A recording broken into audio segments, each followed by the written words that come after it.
That's why I believe this is the right thing to do for our military. That's why I believe it is the right thing to do, period. Now, many fought long and hard to reach this day. I want to thank the Democrats and Republicans who put conviction ahead of politics to get this done together.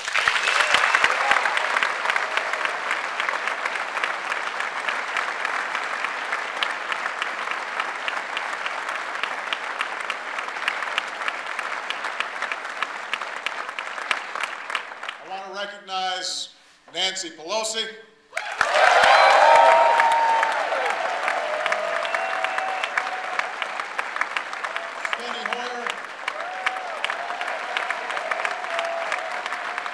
and Harry Reid.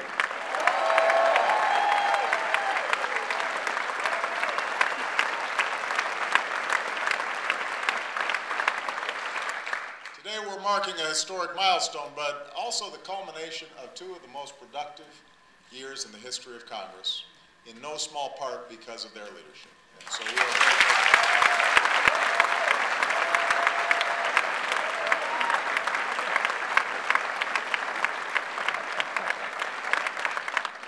I want to thank Joe Lieberman.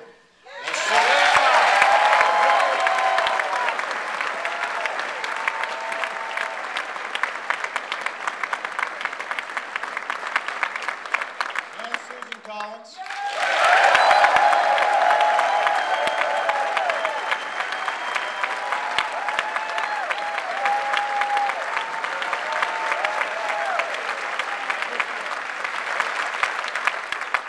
I think Carl Levin's still working. But I want to add Carl Levin. They held their shoulders to the wheel in the Senate.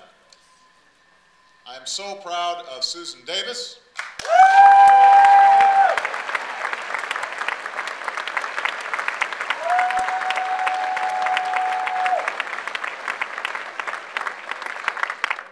And a guy you might know, Barney Frank.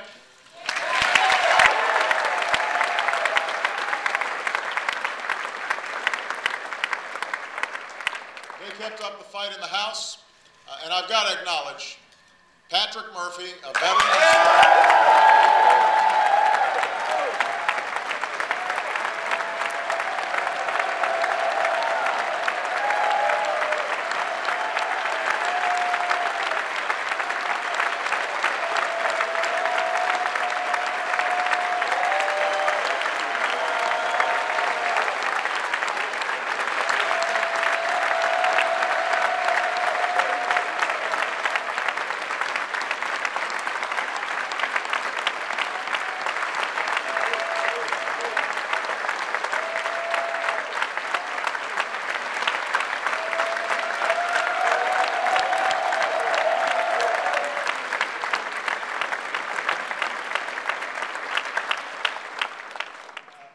I also want to commend our military leadership.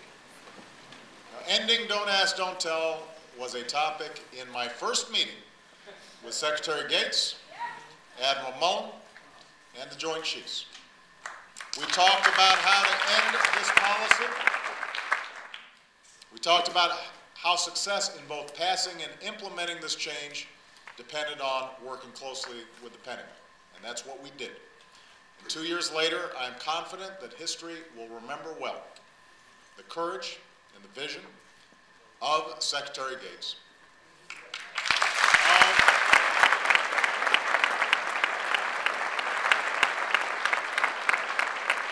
of Admiral Mike Mullen, who spoke from the heart.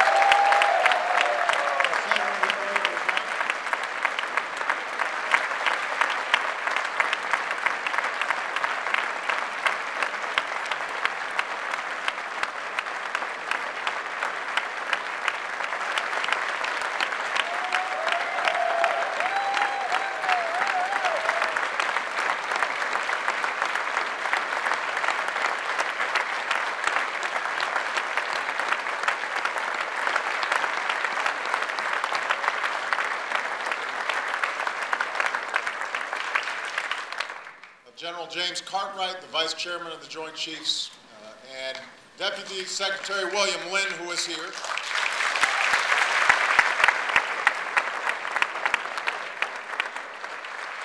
also the authors of the Pentagon's review, Jay Johnson and General Carter Ham, who did outstanding and meticulous work.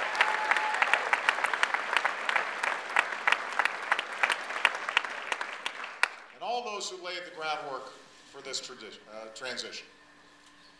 And finally, I want to express my gratitude to the men and women in this room who have worn the uniform of the United States Armed Services.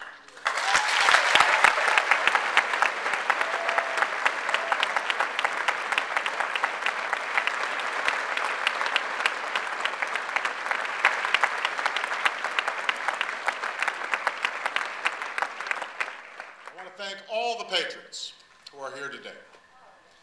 All of them who were forced to hang up their uniforms as a result of Don't Ask, Don't Tell, but who never stopped fighting for this country, and who rallied, and who marched, and fought for change.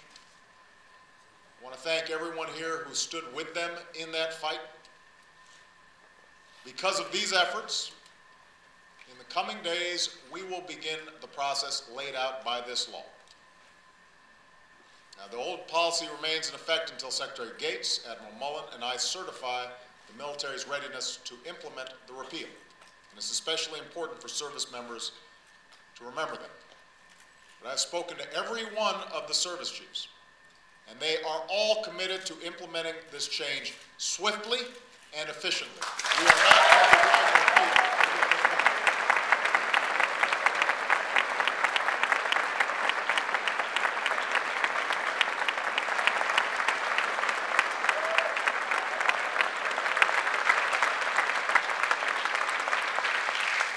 Now, with any change, there's some apprehension. That's natural. But as Commander-in-Chief, I am certain that we can effect this transition in a way that only strengthens our military readiness. The people will look back on this moment and wonder, why was ever a source of controversy in the first place? I have every confidence in the professionalism and patriotism of our service members. Just as they have adapted and grown stronger with each of the other changes, I know they will do so again. I know that Secretary Gates, Admiral Mullen, as well as the vast majority of service members themselves share this view. And they share it based on their own experiences, including the experience of serving with dedicated, duty-bound service members who were also gay. As one special operations warfighter said during the Pentagon's review, this was one of my favorites. It echoes the experience of Lloyd Corwin decades earlier. We have a gay guy in the unit. He's big, he's mean, he kills lots of bad guys. No one cared that he was gay. I think that sums up perfectly the situation.